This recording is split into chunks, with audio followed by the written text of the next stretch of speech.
जीना है तो हंस के जियो, जीवन में एक पल भी रोना ना, हंसना ही तो ये है जिंदगी, रो रो के जीवन ये खोना ना। तो आज जो हमारी माता जी है ना, काफ़ी मूड में थी और काफ़ी रोमांटिक थी और काफ़ी जो एंजॉयमेंट वाले जो मोमेंट होते हैं उस टाइप की थी। लेकिन माता जी बहुत बौखलाई हुई थी। माता जी बौखलाहट में पता नहीं क्या क्या अनाप शनाप बके जा रही थी कि तुम मेरी सास हो, तुम मेरी माँ हो, तुम मेरे बाप को रखी हुई थी, तुम मेरे मतलब पापा को रखी हुई थी, तुम मेरी दूसरी मतलब मेरे ससुर की दूसरी बीवी हो थी, तुम मेरे पति बाप की दूसरी बीवी थी। पता नहीं माता जी एकदम अवला बौला हो गई थी। और माता जी अवला बौला में जो बोले जा रही थी समझ में नहीं आ रहा था कि माता जी को आज इतनी ज़्यादा मिर्ची क्यों लग रही है।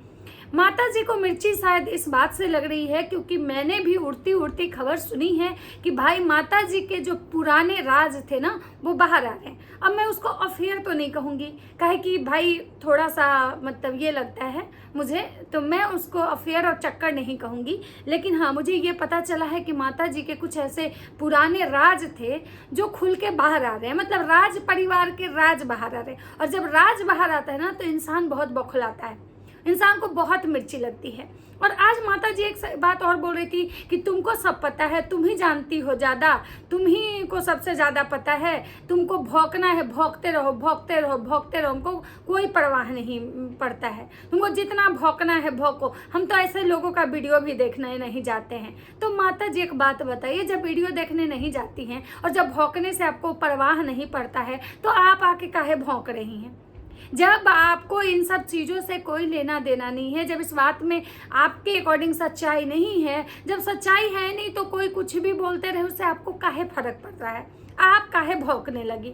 अब आप आज भौंकने आई हैं, 2 दिन के बाद इसी बात को लेकर आपका बेटा भौंकेगा, फिर 2 दिन के बाद आपका छोटका बेटा भौंकेगा, फिर 2 दिन के बाद आपकी बेटी भौंकेगी। लेकिन हाँ, यहाँ एक ट्विस्ट है दोस्तों, यहाँ एक ट्विस्ट है कि माता जी इस बार पंगा नहीं लेंगी। घबराइए नहीं, इस बार माता जी और माता जी के खानदान के जो भी नमूने हैं ना पंगा नहीं लेंगी, क्योंकि माता जी हमेशा ना पंगा उससे लेती हैं चाहे जो विधवा औरत हो, जिनके पति नहीं होते हैं साथ में वैसे, या फिर वो औरत हो। लेकिन जिस औरत में बहुत दम होता है ना, वैसे लोगों से ये माता जी और माता जी का खानदान पंगा नहीं लेता है। एग्जाम्पल में अभी ये जो दीदी, जो एडवोकेट वाली दीदी थी, इतना ईंट से ईंट बजाई ना कि इन लोगों का सारा जो बकैती था ना बाहर आ गया, आप लोग को दिखा होगा। तो चलिए आज बात करते हैं माता जी का, कि माता जी आखिर इतने बौखलाहट में क्यों आई, क्या कारण था और क्या क्या माता जी बकबका रही थी, भौंक रही थी, भौंक। तो चलिए अब बात करते हैं कि माता जी, उससे पहले नमस्कार, कैसे हैं आप लोग? उम्मीद करें बहुत अच्छे होंगे, स्वस्थ होंगे, मस्त होंगे और अपने काम में व्यस्त होंगे। मैं प्रिया शर्मा और मैं अपने इस नए वीडियो में आप लोग का स्वागत कर रही हूँ। दोस्तों आज मैं बात करने आई हूँ माता जी का, मतलब कलुआ की माई, लपुआ की माई।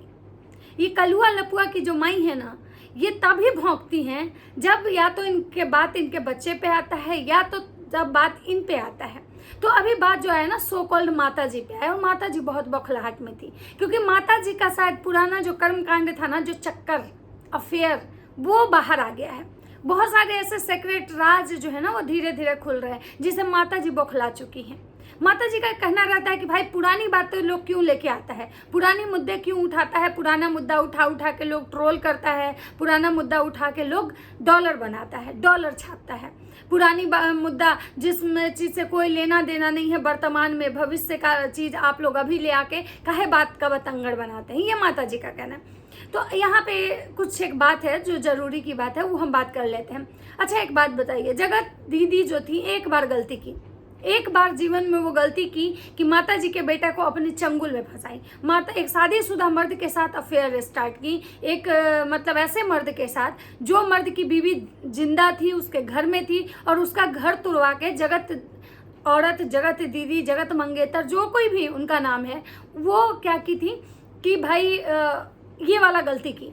इस गलती की सजा उनको इतनी मिली कि उनके जितने पुराने कांड थे, उनके ससुराल के कांड, तो जूस के कांड, तो बाथरूम के कांड, तो फलाना कांड, ढिमकाना कांड, सारे कांड बाहर आए थे। और ये लाने वाला कौन था? लाने वाला ये माता जी का परिवार था।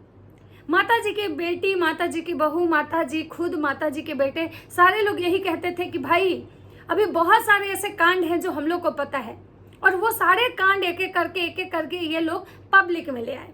सारे कांड एक एक करके ये लोग उस लोगों को तक पहुंचाए जो लोग मार्केट में इस बात का र्यूमर फैलाए। जब माता जी दूसरे के बारे में मतलब गड्ढा खोद रही थी, जब दूसरे का पुराना कर्म कांड जब सोशल मीडिया पे छीट रही थी, फैला रही थी, उस दिन तो माता जी को बहुत मजा आ रहा था। उस दिन तो माता जी को ये लग रहा था कि हम बदला ले रहे हैं भाई, किसी के पुराने कांड को बाहर ला रहे हैं, किसी का पुराना जो बीता हुआ कल है उसको हम अभी ला रहे हैं, प्रेजेंट में ला रहे हैं। लेकिन जब बात माता जी की आई, जब बात माता जी पे बात होने लगी तो माता जी बौखला गई। जब माता जी आप दूसरे किसी का कांड बाहर लाइएगा ना, तो एक बात जान लीजिए, ये ह्यूमन नेचर है, इंसान का है। हर इंसान से गलती होती है। आप ही कहती हैं कि कौन ऐसा इंसान है जिससे गलती नहीं हुई है, या फिर हर कोई गलती करता है, हर किसी का कोई वर्तमान होता है, भूत होता है और भविष्य होता है। जब आप किसी के भूत को वर्तमान में ले आएंगी तो आपका भी भूत काल जो है उसको कोई ना कोई वर्तमान में जरूर लेके आएगा, क्योंकि हर इंसान की कुछ कमियां होती हैं, कुछ कमजोरियां होती हैं। तो आपको तो दूसरे का छीछा लदर करने में बहुत मजा आ रहा था, लेकिन आज जब बात आपके खुद पे आई तो आपको बहुत बुरा लग रहा है। दूसरी बात, माता जी जिस इंसान को लेके आपके ऊपर सवाल उठाए गए, जिस इंसान को लेके आपके ऊपर एलिगेशन लगाए गए, यहाँ मैं भी पूछना चाहती हूँ कि भाई बहुत दिन से वो गायब हैं, वो कहीं दिखाई नहीं दे रहे हैं। इतने सारे सोशल इवेंट्स हो रहे हैं, इतनी सारी चीज़ें हो रही हैं आपके घर में, इतनी सारी चीज़ें बैक टू बैक हो रही है, अब तो उनका और कोई नाम निशान नहीं है। कहाँ चले गए वो भाई, कहाँ चले गए वो? और भाई आप ही खुद बता दीजिए कि भाई वो कहाँ चलेगा। और दूसरा चीज़ कि आप जो बोल रही हैं कि मैं वीडियो नहीं देखती हूँ, आपको पता है कि ये बात कहाँ से उठी है, किसने ये बात उठाई है, कौन जो है, जो माता जी का चक्कर, कि माता जी का अफेयर था, वो वाले जो सासीस सर हैं, जो इनके घर में आते थे ना, सासीस सर से माता जी का अफेयर था, ऐसा र्यूमर है भाई। सच्चाई कितनी है इसमें ये तो मैं नहीं बता सकती हूँ, क्योंकि मैं बहुत दिनों बाद सोशल मीडिया पे आई। ये पहले के कांड है जो मैंने भी सुना, लेकिन मैं इस पे बात इसलिए तब तक नहीं कर रही थी क्योंकि क्या होता है कि भाई जब तक बातें मुझे नहीं पता है तो मैंने सुना। लेकिन आज जब माता जी खुद इस बारे में बौखलाहट में आके जवाब दे रही थी तो मुझे पता चला कि इसका मतलब है कि इस बात में कुछ न कुछ तो सच्चाई है। अगर सच्चाई नहीं होता तो माता जी को मिर्ची नहीं लगती। रही बात दूसरा कि माता जी जो कह रही थी कि भाई हम ऐसे लोगों के मुंह नहीं लगते, ऐसे लोगों के वीडियो नहीं देखते। माता जी आप वीडियो तो सब देखती हैं, आपको हर कुछ पता होता है कि कौन कहाँ आपके बारे में क्या बातें कर रहा है। यहाँ पे प्रॉब्लम ये होता है कि आप हर किसी से उलझती नहीं हैं। और वो जो दीदी जी हैं ना, जो दीदी जी हैं वो तो डंके की चोट पे बोलती हैं कि आप आइए मेरे ऊपर कंप्लेन कीजिए, मेरा ये कीजिए, मेरा वो कीजिए, लेकिन आप उन पे कभी नहीं जाती हैं। ना आप जाती हैं ना आपका परिवार जाता है। अब पता नहीं क्यों, इसका कारण क्या है तो आप ही जवाब दे सकती हैं, क्योंकि वो दीदी जी तो खुले चुनौती देती हैं आपके पूरे खानदान को, और आपके पूरे खानदान का मटिया पलीद करती हैं। और दीदी जी के इस कॉन्फिडेंस को हम सलाम भी करते हैं कि भाई दीदी जी में बहुत गट्स है, या तो दीदी जी को सोशल मीडिया का बहुत नॉलेज है। जैसे आपका बेटा है ना, उसको यूट्यूब का बहुत नॉलेज है, इसलिए उसको यूट्यूब पे काम करना बहुत ज़्यादा ये लगता है। उसी तरह से दीदी जी शायद बहुत दिनों से इस प्लेटफॉर्म पे काम कर रही हैं और वो आपके खानदान के रग रग से वाकिफ़ हैं, इसीलिए शायद आप उनसे नहीं उलझती हैं। लेकिन अगर उनके जगह कोई और औरत होती तो अब तक तो आपका पूरा खानदान जो है ना टूट पड़ता। तो माता जी आप जैसे दूसरे का कर्म कांड लाई थी ना, देखिए कर्मा घूम के आ गया। आज आपके कांड बाहर आ रहे हैं, कि वो कांड बाहर आ रहे हैं जो आपको कोई नहीं जानता था कि किस सासीस सर के कंधे पे रख के आप सर रख के आप रोती थी। कौन वो सासीस सर हैं जो आपको उस समय में आश्वासन देते थे और आप उनके कंधे पे रख के सर रख के रोती थी। वो जो सासीस सर हैं हमेशा आपके घर में दिखते थे, अचानक कहाँ गायब हो गए। वो दीदी जो क्वेश्चन उठाई हैं बिल्कुल सही उठाई हैं कि आखिर वो कहाँ गए जिनसे आपके इतने रिश्ते अच्छे थे। सुनने में तो यहाँ तक आया भाई कि उनकी पत्नी जो है वो इस बात से झगड़ा की और उस समय से उनका आना जाना कम हुआ। अब इसमें क्या सच्चाई है माता जी, आप अपने मुंह से ही बता दीजिएगा।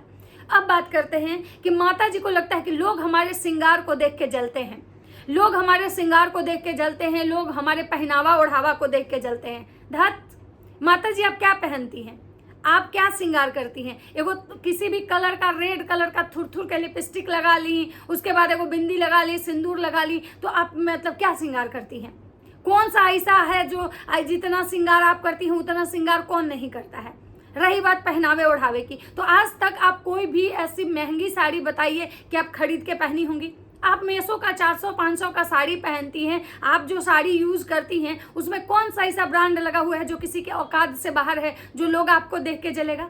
आप कौन से शीश महल में ऐसे रहती हैं जो लोग आपके शीश महल को देख के जलेगा? कौन सा ऐसा है जो आप सोने के पलने पे झूल रही हैं जो लोग आपको देख के जलेगा? आपके घर में ढंग के एक बर्तन नहीं है किचन में, आपके घर में इतनी गंदगी है कि हर जगह चूहा घुस जाता है अलमीरा बंद होने के बावजूद भी। तो आप में ऐसे जलने वाली कौन सी चीज़ है? क्या ऐसा है? आप एक यूट्यूबर हैं, आपके अच्छे खासे सब्सक्राइबर हैं, तो भाई माता जी हर इंसान जब अपनी इज्जत बेच देगा ना, जब अपने घर का मटिया पली रगड़ा के सोशल मीडिया पे कर दे, जितना कांड है, जो भी जीवन की जो है इंसान, अगर जिस टाइप से आप लोग गंदगी किए, तो गंदगी देखने वाले मतलब जो सब्सक्राइबर हैं, गंदगी देखने वाले ऑडियंस की भीड़ लग जाएगी। उर्फी जावेद के भी बहुत सारे सब्सक्राइबर हैं, इसका मतलब ये नहीं है कि लोग उर्फी जावेद को देख के जलते हैं। तो आप इस भ्रम से बाहर निकल जाइए माता जी कि कोई आपको देख के जलता है। आप में जलने लायक कोई चीज ही नहीं है। सोचिए, माता जी कहती हैं हम जा रहे हैं अपना बाल कटवाएंगे, यू काट कटवाएंगे। सोचिए, इनको काट में भी नहीं समझ में आता है कि कट बोला जाता है कि काट बोला जाता है। माता जी को ठीक से हिंदी बोलने नहीं आता है, जो कि माता जी कहती हैं कि एक अध्यापिका हैं, एक प्रिंसिपल रह चुकी हैं, बच्चों को पढ़ाती थी, बच्चों का हॉस्टल चलाती थी। माता जी डायपर चेंज करना, बच्चों को खाना बना के खिला देना से वार्डन नहीं हो जाते हैं। वार्डन एक वो केयर टेकर कहते हैं उसको, जो बच्चों का केयर टेकर होता है वो कहते हैं। एक जो अध्यापक होते हैं या प्रिंसिपल होते हैं या हॉस्टल की जो वार्डन होती है ना, वो पढ़ी लिखी होती हैं, और आपके जैसे लोग केयर टेकर होते हैं, बच्चों के केयर टेकर। तो आप इस भ्रम में हैं, तो आप में जलने वाला तो कोई चीज़ ही नहीं है, फिर किस बात से लोग आप जलेगा? तो आप यू काट कटवाइए, हेयर स्ट्रेट करवाइए। आप पहली बार हेयर स्ट्रेट करवा रही हैं, सोचिए बहुत लोग कितना बार करवा के छोड़ दिया, अब करवाने में इंटरेस्टेड भी नहीं है। तो आप में आखिर जलने वाली कौन सी चीज़ है? आप स्कूल के थ्रू घूमने जाती होंगी, आपके पति को साल में एक बार स्कूल के तरफ से ट्रिप मिलता होगा, गवर्नमेंट के तरफ से या स्कूल ऑर्गेनाइजेशन के तरफ से। यहाँ जो लोग हैं ना, बहुत सारे जो लोग हैं, वो अपने पैसे पे, अपने हस्बैंड के पैसे पे, अपने दम पे हर जगह घूम के बैठे। फिर आपसे जलने वाली क्या चीज़ है? आपका बेटा जो एक शीश महल जाके उधर खेत बधार में बना दिया, उससे बढ़िया घर हमारे गाँव में है, चल के देख लीजिए। सबके घर में टाइल्स लगा हुआ, टाइल्स मार्बल वाला, एसी लगा हुआ, टंकी तो छोड़ ही दीजिए, वो तो हर घर में होता है, आरओ गीजर सब। तो आप जो इस भ्रम में हैं कि भाई हमारे पास बहुत है, लोग हमसे जलते हैं, तो माता जी इस भ्रम से आप बाहर निकलिए। आपके पास जलने लायक कोई ऐसा चीज़ नहीं है। लोग भगवान से दुआ करता है कि आपके परिवार के जैसा परिवार ना मिले, आपके बेटे के जैसा किसी को बेटा ना मिले। वो तो बहुत बड़ा मतलब क्या बोले, आपके पास जिगरा है कि आप तब भी सोशल मीडिया पे आके चिल्ला रही हैं, किसी गली मोहल्ले में निकल जाती हैं। दूसरी माँ रहती ना तो शर्म से वो मर जाती। तो आप ना ये जो अपना बड़बारगी का जो ढोंग बजा रही हैं, जो अपना ढोलक बजाती हैं कि लोग हमको देख के जलता है, तो माता जी प्लीज़ इस दर्द से बाहर निकलिए, आपको देख के कोई नहीं जलता है। तो चलिए दोस्तों, ये था मेरा छोटा सा एक रिएक्शन माता जी के लिए। भाई कर्म वही करो जिसको बर्दाश्त करने की आप में क्षमता हो, वही लगाओ जो आप काट सको। तो जो आप कर्म की हैं माता जी, वही आप पे घूम के आया है। तो इससे एक यही मिलता है कि भाई कोई ऐसा कर्म ना करे। तो चलिए मिलता है नेक्स्ट वीडियो में। अगर मेरा वीडियो अच्छा लगता है तो लाइक कमेंट शेयर जरूर कीजिएगा। तब तक सबको बाय बाय।